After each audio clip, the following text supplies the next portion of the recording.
So, members of the Esoteric Order of Gamers, it's Will here. Today we're going to be privileged to have a look inside the nerve centre of the Esoteric Order. And here we have the man himself, Peter. Will, welcome to the Esoteric Order of Gamers, and welcome all of you viewers. What we thought we'd show you today is a recent achievement of Peter. Having finally got into his new house, he's got them all out. Yes, you might remember a while ago I did a series of unpacking videos where I was unpacking all the stuff that I had in storage when I moved from Australia to New Zealand, and I unpacked it all and you were there to watch it, and now finally it's all out and I built this games wall. Here they are, but it's not just this games wall, there's a semi-games wall over here. Let's just close this because that's a bathroom, and a semi-games wall over here. So it's kind of packed with walls. Also, over here is the nerve centre of Universal Head, which is my graphic design business. So this is where the rules summaries that you all hopefully enjoy are made, and these are all the games that inspire them. Now, just back to that bathroom for a moment. What did I see stacked in the corner there? Well, most people, you know, when they have an ensuite, they use the shower, but not at the Esoteric Order of Gamers. No, we use it for storing terrain, governments and miniatures. Tubs and tubs and tubs of them. They've got to be put somewhere. They've got to be put somewhere, that's right. And what's this? Well, I'm glad you asked, because this is an old antique plan drawer, but I've reconverted it for my own uses and filled it with miniatures. And they're all on what appears to be a metal base. So let me guess, every single one of these has a small rare earth magnet in the bottom of it. It does indeed, Will. You can see I've put this sheet metal on here. In fact, I'm going to do a tutorial video on this later on to show you how it's done. But every one of these drawers is full of miniatures. Not all of them are painted. There's still a bit of work to be done. One has to have something to do with one's time. Every single one has a little magnet on the bottom, so they attach to the bottom and can't get shaken around. So all of those drawers are full of lovely miniatures. What's this? Yes. You ask. Some of you will be familiar with this object, which obviously has pride of place. Now, the other thing I wanted to point out was that this is more than just a wall. There's a system to this wall, I believe. No, not really. No? Who was I being told that you'd sorted it by genre, category, or number of players? Or Well, that'd be crazy. There's a vague kind of system. Most of the Fantasy Flight stuff is over here. right.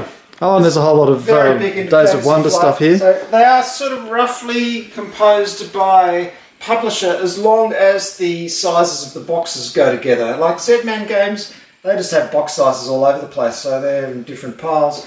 But Days of Wonder are all pretty much the same size. Fantasy Flight games are usually all pretty much the same size. Cool Mini or Not games up here. Then we have some other strange things. There's some old Warhammer Fantasy Roleplay First Edition books there. There's some extra bits like Original Hero Quest here. What else do we have? Very large games up the top where there's no space for them, and they're also over here as well. We've got the old Fantasy Flight coffin-sized boxes here. Some old role-playing stuff. These are all the AD&D modules, Advanced Dungeons and Dragons modules. All individually sleeved. The original books. The Indiana Jones role-playing game, a classic. I do recall we played that once. Down here we've got Gamma World, Jaroon, Paranoia, and here's my award, which I'm very proud of, for Nobilis 2nd Edition. I shared this award for graphic design duties on that particular role-playing game product, Origins Award. Down here we have more fantasy, Warhammer Fantasy Roleplay. Some really old 80s stuff down here. Some great 80s Games Workshop stuff. This is all Games Workshop here, in fact. This stuff here. Come over this way. Here is pretty much miniatures games. We've got all AT-43 here, and you'll see AT-43 boxes. For example, there's 3 AT-43 boxes here, and they're also magnetised, so the figures can stick on there.